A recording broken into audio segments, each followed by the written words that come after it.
अस्सलाम वालेकुम pre 9 class. आज हमने जो अपना काम पढ़ना है एसएसटी का, वो जियोग्राफी पार्ट का chapter number 1 maps and globes.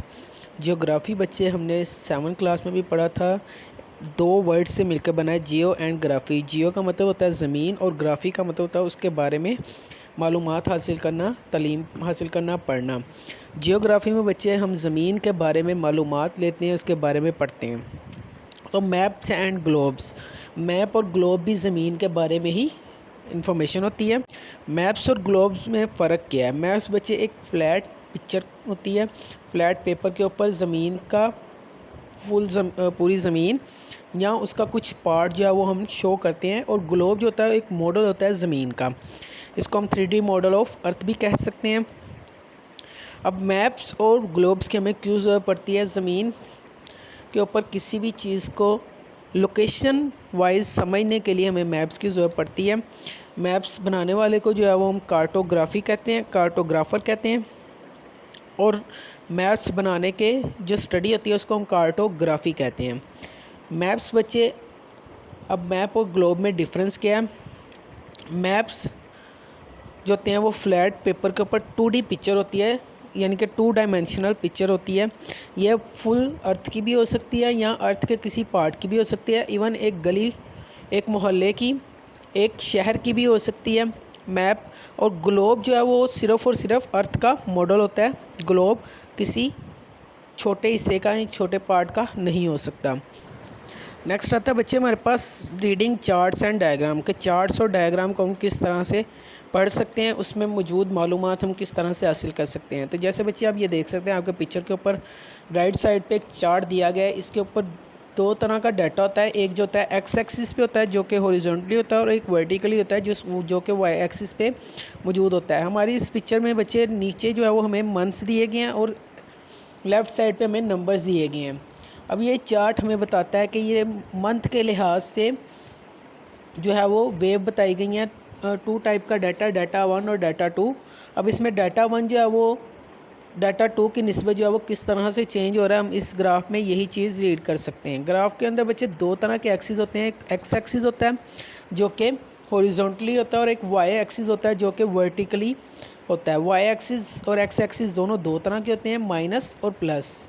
Minus Y axis और प्लस वाई एक्सिस, अगर ज़ीरो से आगे की तरफ जाएंगे, नंबर लाइन आप लोगों ने मैथ में पढ़ी होगी, उसी के मुताबिक ये भी चलती है कि ज़ीरो से अगर आगे की तरफ राइट साइड की तरफ जाएंगे तो वो पॉजिटिव में आएगा, अगर ज़ीरो से लेफ़्ट साइड की तरफ जाएंगे तो वो नेगेटिव में आएगा। बार ग्राफ भी इसी तरह से बनता है। एक्स एक्सिस के ऊपर हम एक डाटा एक्स एक्सिस के ऊपर रखते हैं, एक डाटा वाई एक्सिस के ऊपर रख के एक्स एक्सिस जैसे ये नीचे रैबिट, डॉग, कैट, गोल्डफिश और हैमस्टर। अब रैबिट जो है वो 4 नंबर पे आ रहा है, डॉग जो है वो 8 पे आ रहा है, कैट आ रही है बच्चे 11 पे। इसी तरह से ये डाटा ग्राफ की शक्ल में हम किस तरह से प्रेजेंट कर सकते हैं, वो इसमें ग्राफ भी बच्चे हमारे पास दो तरह का होता है। एक बार ग्राफ होता है और एक जो है वो सिंपल लाइन ग्राफ होता है, जिसमें हम लाइंस के ज़रिए से शो करते हैं। बार ग्राफ दो तरह का होता है, हॉरिजॉन्टल बार ग्राफ और वर्टिकल बार ग्राफ। ये जो हमने पिछले पेज पे हमने देखा है, ये वर्टिकल बार ग्राफ है। हॉरिजॉन्टल बार ग्राफ होता है उसमें हम एक्स एक्सिस के ऊपर नंबर्स ले लेते हैं और वाई एक्सिस के ऊपर हम उसकी प्रोडक्ट्स ले लेते हैं, और ग्राफ्स जो हैं वो उसके हॉरिजॉन्टली बनते हैं, यानी कि लेटिव शेप में बनते हैं। और वर्टिकली ये जिस तरह से हमने पिछले पेज के ऊपर देखा, वर्टिकल जो कि बिल्कुल सीधे स्ट्रेट होते हैं। और लाइन ग्राफ बच्चे इस पेज पे आप देख सकते हैं, राइट साइड पे आप लोगों को दिखाया गया है नंबर ऑफ़ ईयर्स हैं और पाकिस्तान की पॉपुलेशन ग्रोथ दिखाई गई है। इस ग्राफ को कहते हैं लाइन ग्राफ। इसमें बार्स नहीं बनाए जाते, इसमें डॉट्स को आपस में मिला के एक लाइन बनाई जाती है जिसको हम लाइन ग्राफ कहते हैं। उसके बाद बच्चे आता है पाई ग्राफ। पाई ग्राफ जैसे आपको पता है कि एक डी स्केल जो होता है उसके अंदर 180 डिग्रीज़ होते हैं। अगर डी स्केल को कंप्लीट कर दिया जाए पूरा एक सर्कल, तो उसके अंदर 360 डिग्रीज़ होते हैं। अब 360 डिग्रीज़ में हम जब एक चीज़ को डिवाइड करते हैं तो वो डिवाइड होके पाई ग्राफ के अंदर एडजस्ट होती है, जिसको हम जो है वो पाई ग्राफ कहते हैं। एक पूरे सर्कल के अंदर उसको डिवाइड किया जाता है। नेक्स्ट बच्चे हमारे पास आता है डायग्राम्स। डायग्राम्स में बच्चे हायरार्किकल चार्ट्स आते हैं, उसके अलावा दीगर डायग्राम्स आती हैं जिसके अंदर पिक्चर्स आती हैं। पिक्चर को एक डायग्राम की शक्ल में शो करना, जैसे हार्ट की डायग्राम आप लोग अक्सर साइंस की डायग्राम्स बनाते हैं, वो जो कि हैंडमेड होती हैं। और पिक्चर और डायग्राम में फ़र्क होता है। पिक्चर वो होती है जो कि एक कैमरे के साथ शूट की हो, कलर ना किए हो, उसके अंदर कलरिंग प्रोडक्ट्स ना यूज़ हुई हो, वो पेंटिंग हुई हो, वो डायग्राम कहलाती है। ये बच्चे आपके आज की रीडिंग है। इसमें अगर किसी किस्म का आपको कोई मसला होता है तो आप लोगों ने पूछ लेना है, इसको आपने अच्छे से पढ़ लेना है। ये नीचे जो आप लोगों को वर्ल्ड वेल्थ दिए गए हैं, इसको आपने अपनी कॉपी पे नोट कर लें वर्ल्ड वेल्थ को।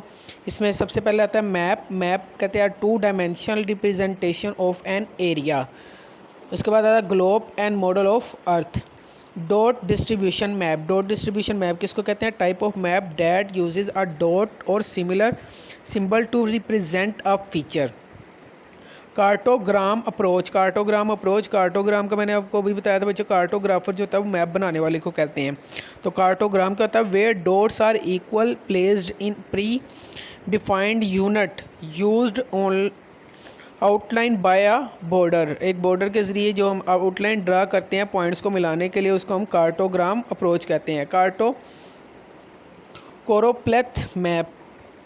कोरोप्लेथ मैप किसको कहते हैं? A map in which areas are shaded in term of label on the map, के जो शेड लेबल किए होते हैं मैप के ऊपर, उसके हवाले से मैप के एरियाज़। पिक्टोग्राम। पिक्टोग्राम किसको कहते हैं? A graph which use picture to represent a particular number of item, के जिसके अंदर पिक्चर्स यूज़ किए जाते हैं पर्टिकुलर आइटम को शो करने के लिए। ये बच्चे आप लोगों ने ये जो वर्ल्ड वेल्थ है अपनी कॉपी के ऊपर नोट कर लेना है। इसके अलावा बुक वर्क की मैं आपको पिक्चर सेंड करूँगा, वो भी आपने